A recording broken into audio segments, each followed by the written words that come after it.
โอ้เดือดจ่าขนาดแบบ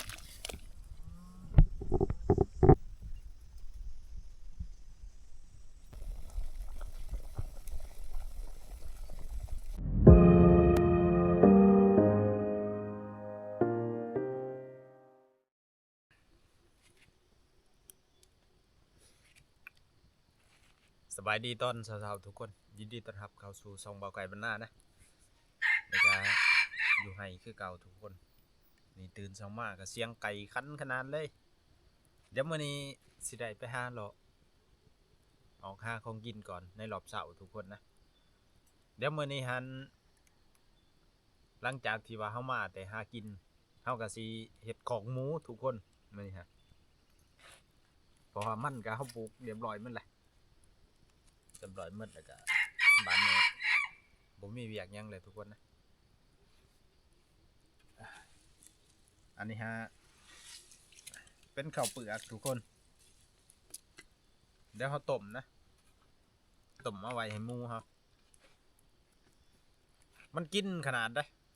พวกกันแห่งดีอันมีพวกเศษกระดูกกันยังไงนะแล้วเขามาต้มใส่น้ำนี่ขนาดเลยถือว่ามันหมักขนาด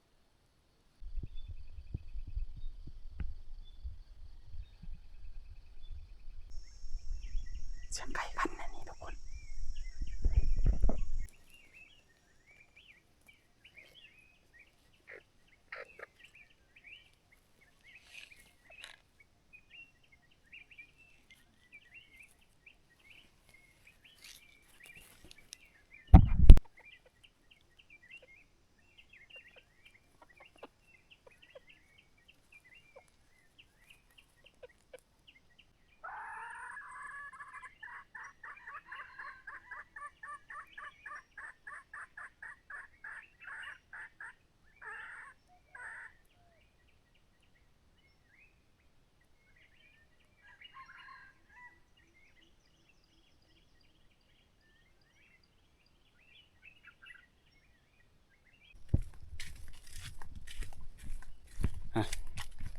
ต่อบ่เขาทุกคนตัวนี้โอ้ยเสียงคันนี่ใกล้ๆนึงใช่ปะมาหาบ่เขานะเดี๋ยวเลาะไปบ่อนใหม่ทุกคนแถวเขตนี่คิดว่าน่าสิมีคนต่อลายนะมันจังลึงแบบลึงเสียงนะว่าอะไรก็พอเปิดเสียงนี่มันสัมปยานเลยแหละปะบ่คือโซนเฮาอยู่โซนเฮาอยู่นั้นยังไข่ได้เขาดีส่วน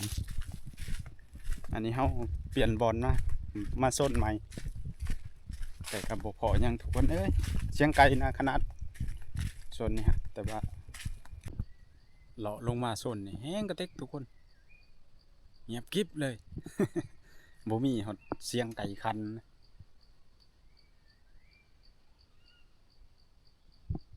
โอ้เดี๋ยวจะหน่อยเฮาเลาะขึ้นไปโซนทั้งเฮาไปเลยทุกคนแต่ว่าซ้ายแหละมื้อนี้คือสิมืดซิดเบิ่งเลยโอ้แม่นตอนเช้าเฮาขึ้นไปโซนนะก็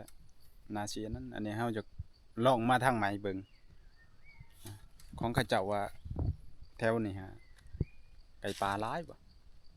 แต่ก็หลายอยู่ยอมรับว่าหลายแต่ว่ามันบ่เข้าแสดงว่ามีคนต่อลายแถวเขียดเนี่ยเป็นยังไงกันเลาะกับทุกคนเขามันนี่ก็เป็นไห้ข้าเจ้านะเดี๋ยวเราเลาะลงไปทุกคนได้ยินเสียงไก่คันอยู่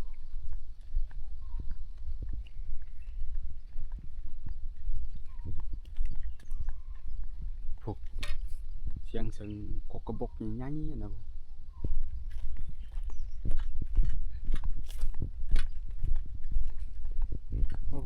มีตูบน้อยส่วนลายแถวบ้านเนี่ยเขาเจ้าสีนิยมปลูกมัน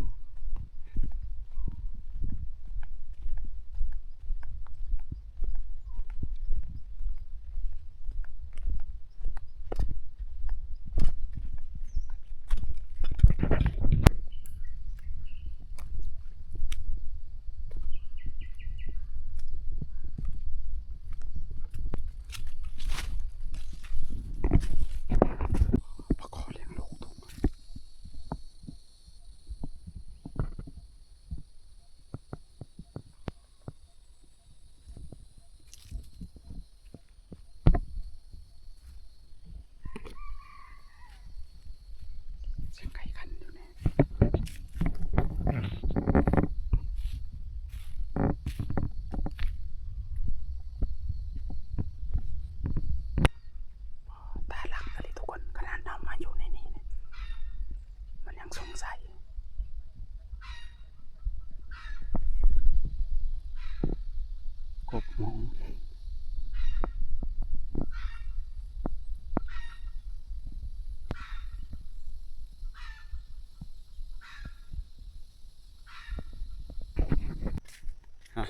เดินทางกลับดีกว่าทุกคนเอ้ยบ่มันแม่นนี่ไก่เข้ามายิ่งบ่ทันโอ้เขาดีแต่ว่ายิ่งบ่ทันโตวังใดนี่นะเขาต่อบุดเดียวหนึ่งแลนเข้ามาสัทธาเลยครับอันนั้นเลยเรียบร้อยเลยมันเห็ดโอ้ยเสียงกระตากกระตากกระตากอยู่มาได้อย่างตาดีดิเนี่ยมันเห็นเลยคือว่าเฮาลักลีครับอยู่โอ้บ่ผ่านนะอ่ะมื้อนี้ก็บ่ได้ทุกคนถือว่าฟ้าอยู่นะตอนนี้ก็กลับมาเลยก็เดี๋ยวสิเฮ็ดตัวนี้เลยทุกคนกินปลาเนี่ยนะตัวใหญ่อยู่เลยปลาได้เมื่อคืนนี่ทุกคน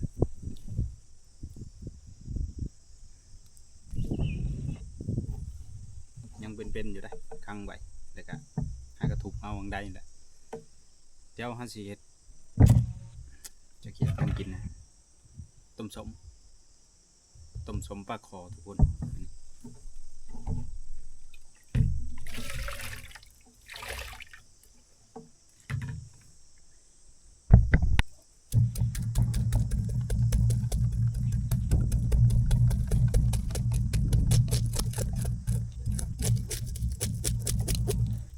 ชอบกินครับ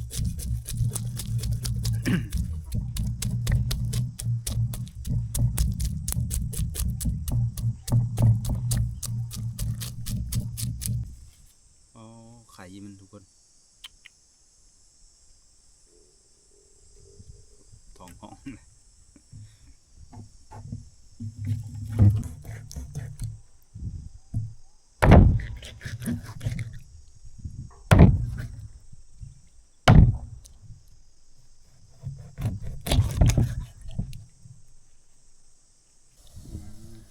โอ้อยากจ่าขนาดเลยเดี๋ยวไปหาหมดสมมาใส่กันใส่หมดสมอ่ะเมื่อนี้ลูกสาวบริมาพอดีเพิ่นไปน้ำป่าเพิ่นไปอยู่หน้าอีกหน้าหนึ่งพวกแล้วมื่อนี้เอาอยู่เขาสิกอกมูนะสิเห็ดอยู่บอลนี่แหละทุกคนสังกะสีกับอามาแล้วอยู่พูนน้ำ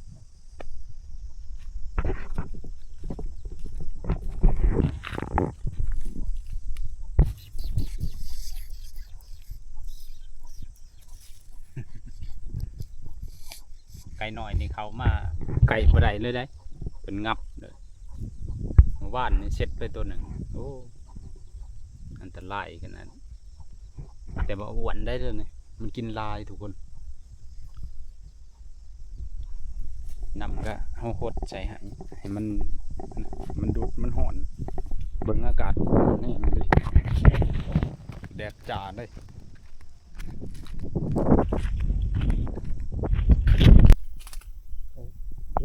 ว้าทุกคนเฮ้ย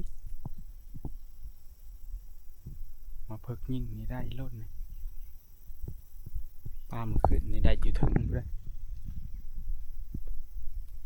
หวยไส้นี่นำบ่แห้งจักเถื่อปลาบวบอ๋อมึงดูห้องมันใหญ่ครับเลยโอ้เดี๋ยวนะก็หาแนวมาแย่กันทุกคนน่าสิมีไข่ลายนะ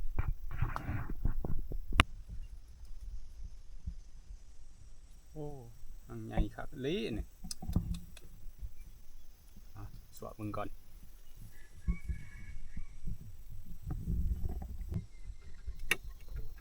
หลังออกมาเลยหลังออกมาแล้ว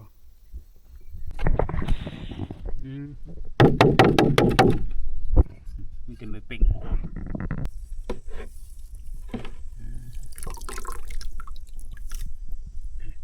ก่อนนะเดี๋ยวสิสมผล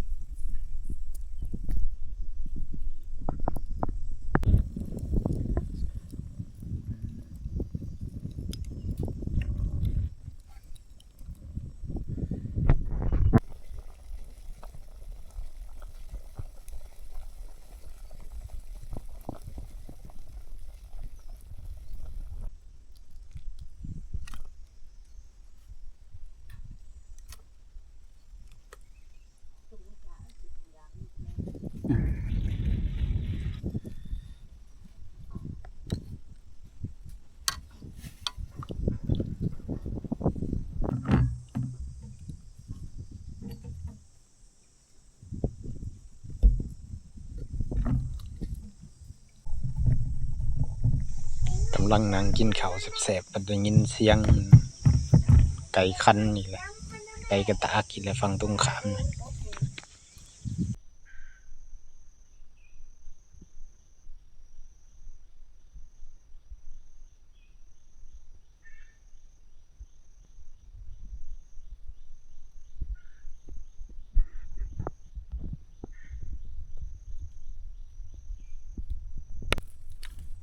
ผักน้ำนี่กำลังเป็นเลยทุกคนนี่หยอดนี่เดี๋ยวเป็นเองก็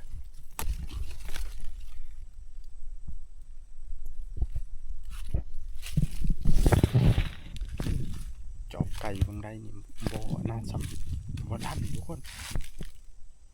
ลายโตนะไก่อยู่ไหนพอดีมัน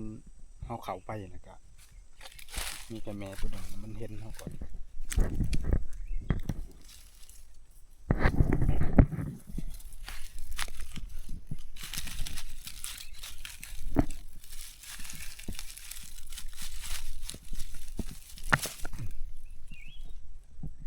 เก็บเอาพักน้ำนี่แหละไปกินกับแจ่วนะ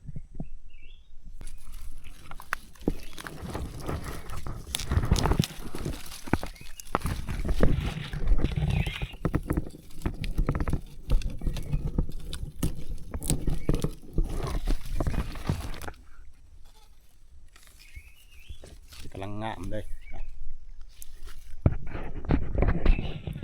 เดี๋ยวเลาะไปส่วนถึงนะเราเก็บพักน้ำเลยทุกคน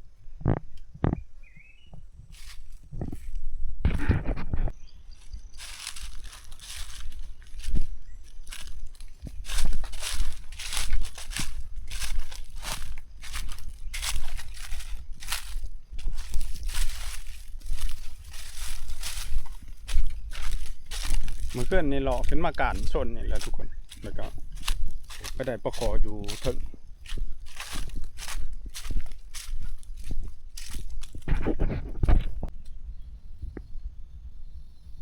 โอ้เสียงปลาเนี่ยนานเลยอยู่นี่เลยทุกคนปลาลายได้อยู่นี่วังตัวนี้แต่ในหันน้ำมันสีเหลืองมันบ่แห้งจักเถื่อนะปลาทุกคนปุ๊บปลาคอบ่บาด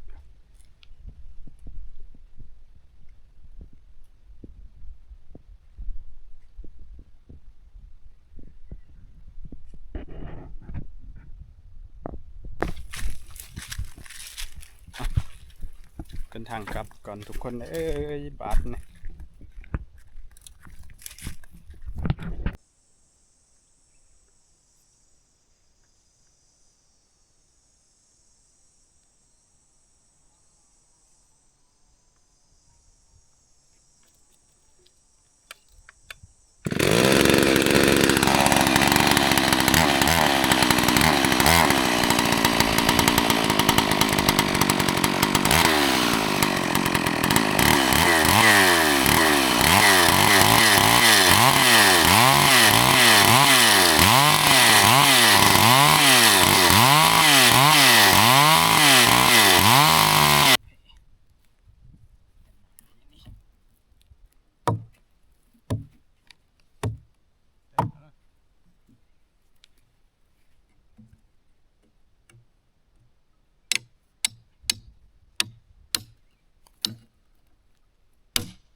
จับทางดัง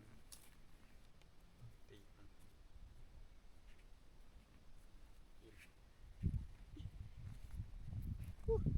มันกินไป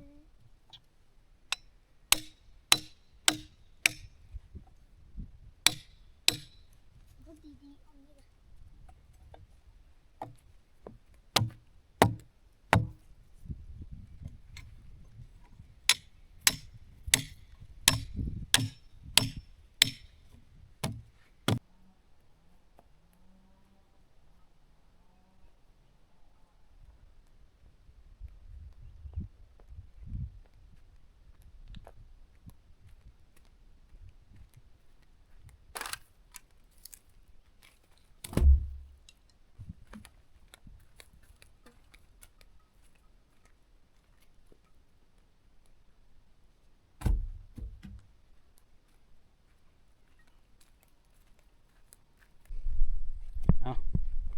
นี่ฮะก็เอาขึ้นอันหนึ่งนะเดี๋ยวยังอันนี้เดี๋ยวจะหน่อยต้องขุดคุมยับไปอีก แหละ นี่เดี๋ยวเราเห็ดของหมูขอไก่อยู่นี่นะเดี๋ยวสิเห็ดขอไก่น่าสิขอไก่กับของหมูผสมเดียวนั่นแหละเห็ดทั้งถึงเป็นอันขอไก่ให้มันนอนนะอยู่ถึงอยู่รุมกับหมู